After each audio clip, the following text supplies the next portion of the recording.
எவர்கள் அல்லாஹ்வோடும் அவனது தூதரோடும் போரிடுகின்றார்களோ, மேலும் பூமியில் கலகம் விளைவிக்க தீவிரமாக முயற்சி செய்கிறார்களோ, அவர்களுக்குரிய தண்டனை இதுதான். இப்போது அல்லாஹ் அந்த இடத்துல சொன்னான்ல, என்ன சொன்னான்?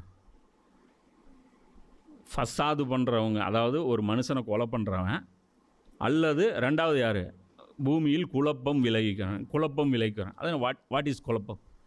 என்ன குழப்பம்? ஏதோ ஒன்று ஒளரிட்டு சுற்றுறதும் குழப்பம்தான் இல்லையா? பூமி உருண்டைங்கிறான். ஒரு முட்டாள் வந்து பூமி வந்து உருண்டை கிடையானதுங்கிறான். இது ஒரு குழப்பம்தான். இந்த குழப்பத்துக்கு கொலை பண்ணிடணுமா? அப்போ குரான் சொல்லக்கூடிய குழப்பம் அது கிடையாது. இது டீட்டெயிலாக எல்லாம் பேசுகிறான்.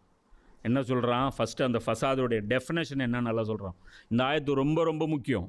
இது இஸ்லாத்துடைய கோட்பாடுகளில் ஒன்று. நான் சொல்கிறது கொள்கைகளில் ஒன்றும் இல்லை, கோட்பாடுகள், பேசிக் பிரின்சிபல்களில் ஒன்று. புரியுதா? ஃபசாது பண்ணக்கூடாது. இது வந்து பேசிக் பிரின்சிபல்களில் ஒன்று. அல்ல என்ன சொல்கிறான்? எவர்கள் அல்லாஹ்வோடும் அவனுடைய தூதரோடும் போரிடுகின்றார்களோ, அல்லாஹ்வோடும் அவனுடைய ரசூலோடவும் சண்டை போடக்கூடாது. மேலும் பூமியில் கலகம் விளைவிக்க தீவிரமாக முயற்சி செய்கிறார்களோ, பூமியில் ஃபசாது செய்ய மேக்சிமம் எஃபர்ட் போடுறாங்க. அவர்களுக்குரிய தண்டனை இதுதான். அவங்களுக்கு என்ன தண்டனை? அவர்கள் கொல்லப்பட வேண்டும். ஆளே அவன் இருக்கக்கூடாது, சாவடிச்சிடணும். இது ஒன்று. அல்லது தூக்கில் ஏற்றப்பட வேண்டும், தொங்க விட்டு அவனை ஒரு எக்ஸாம்பிளாக நிற்க வச்சு காட்டணும், இதாண்டா உனக்கு தண்டனை அப்படின்ட்டு. அல்லது அவர்களுடைய மாறுகால்கள் வெட்டப்பட வேண்டும். இந்த ஃபிரௌன் வந்து மூசா நபி மேலே ஈமான் கொண்ட அந்த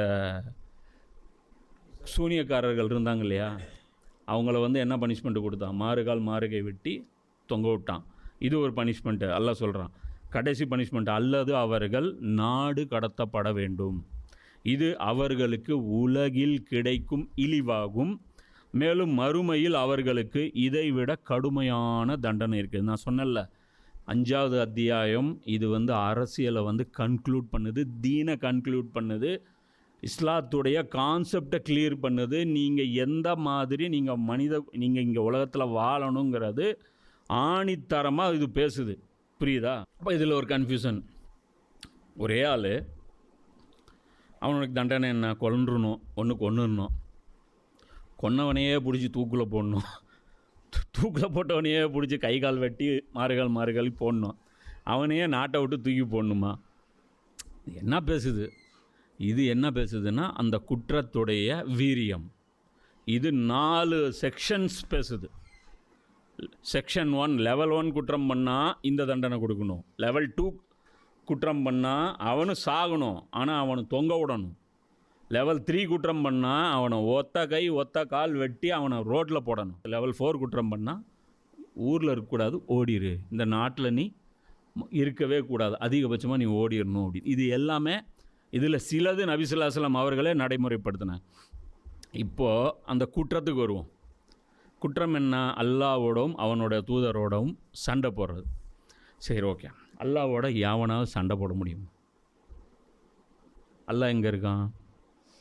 அர்ஷில் இருக்கான். இப்போ எப்படி போய் சண்டை போடுறது அல்லாஹ்கிட்ட? இப்போ அல்லாஹ்வுடைய ரசூல்கிட்ட சண்டை போட முடியுமா? அதுவும் பண்ண முடியாது. அப்புறம் இந்த சண்டை போட்டால் குற்றங்குது. பண்ணவே முடியாத 2 விஷயத்துக்கு ஆனால் அல்லாஹ் குற்றங்கிறான். இது தான் பனிஷ்மெண்ட்டு இது இருக்குது அப்படிங்கிறான். கேட்டால் நம்ம ஒன்று குரானை ஒழுங்காக படிக்கணும்.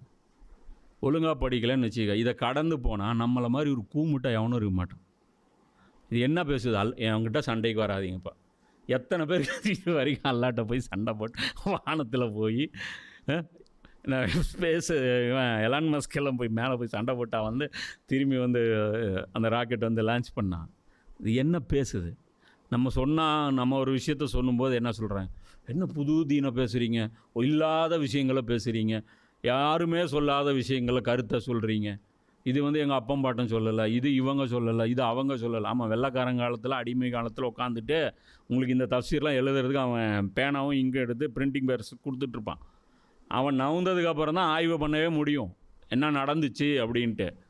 புரியுதா? ஜெயிலில் வந்து 1000 வருஷமாக ஒருத்தனை கட்டி போட்டு வச்சு திடீர்னு ரிலீஸ் பண்ணி விட்டு இத்தனை நாள் நீ ஏன் அது செய்யலை இது செய்யலை அப்படின்னா அவனுக்கு எப்படி இருக்கும்? டேய் இப்போ தான்டா ரிலீஸ் ஆகிருக்கேன், இன்றைக்கி தான்டா நான் யோசிக்க ஆரம்பிச்சிருக்கேன், இனிமேல் தான்டா நான் என்ன ஆப்ஷன் இருக்குதுன்னு பார்த்துட்டு நான் ஏதாவது செய்ய முடியும் அப்படின்ட்டு. அப்போ இது என்ன விஷயம் பேசுது அப்படின்னா, அல்லாஹ் மற்றும் அவனுடைய ரசூலுடன் போரிடுவது அப்படின்னா, அல்லாஹ்வுடைய வழிகாட்டுதல் படி ஒரு நிர்வாகம் பூமியில் அல்லாஹ் ஏற்படுத்திட்டான். அல்லாஹ்வுடைய ரசூல் அந்த நிர்வாகத்தை ஏற்படுத்திட்டாங்க. அதில் மனிதர்கள், மிருகங்கள், பறவைகள், ஆறுகள், மரங்கள் எல்லாருக்கும் நீதியான ஒரு நிர்வாகத்தை ரசூல் நியமிச்சிட்டாங்க. யாருக்கும் எந்த வயலேஷனும் கிடையாது. பறவைகள் பாதிக்கப்படாது. பறவைகள் சரணாலயம், பறவைகள் எல்லா இடத்துலையும் உட்காராது. இங்கே இதில் உட்காருது, வெள்ளோட்டில் உட்காரும். வேறு எங்கேயும் போய் அதுக்குன்னு ஸ்பாட் இருக்குது. அது ஃபாரின்லேருந்து வரும், அது வேறு எங்கேயும் போய் உட்காராது. நீ அந்த இடத்துல ஃப்ளாட் போட்டு விற்றுட்டேன்னு வச்சுக்கோ, அதுக்கு வாழ்கிறதுக்கு இடம் கிடையாது. நீ வேடந்தாங்கல் இருக்குது, பறவைகள் சரணாலயம், இதெல்லாம் இன்னைக்கு கண்டுபிடிச்சது, புரியுதா? அதே மாதிரி நீர்பிடிப்பு பகுதிகள் இருக்குது, அந்த இடங்களில் விட்டுட்டிங்கன்னா அங்கே மழை வந்து வேறு இடத்துல கலெக்ட் ஆகாது. அதெல்லாம் வந்து நீ டிஸ்டர்ப் பண்ணிடக்கூடாது. அதே மாதிரி மரங்கள் இருக்குது, அந்த இடத்துல வந்து நிழலில் வந்து யூரின் போகக்கூடாது, ரசூலா சொன்னாங்க. இன்றைக்கி வந்து இந்த வெஸ்டர்ன் இந்த கல்ச்சர் சிவிலைசேஷன் இவங்க உருவாக்கியிருக்காங்களே, அதை விட லட்சம் கோடி மடங்கு சிறந்த ஒரு சிவிலைசேஷன் அவங்களாம் பேப்பரில் வச்சுருக்காங்க, அங்கே இம்ப்ளிமெண்ட்லேயே இருந்துச்சு.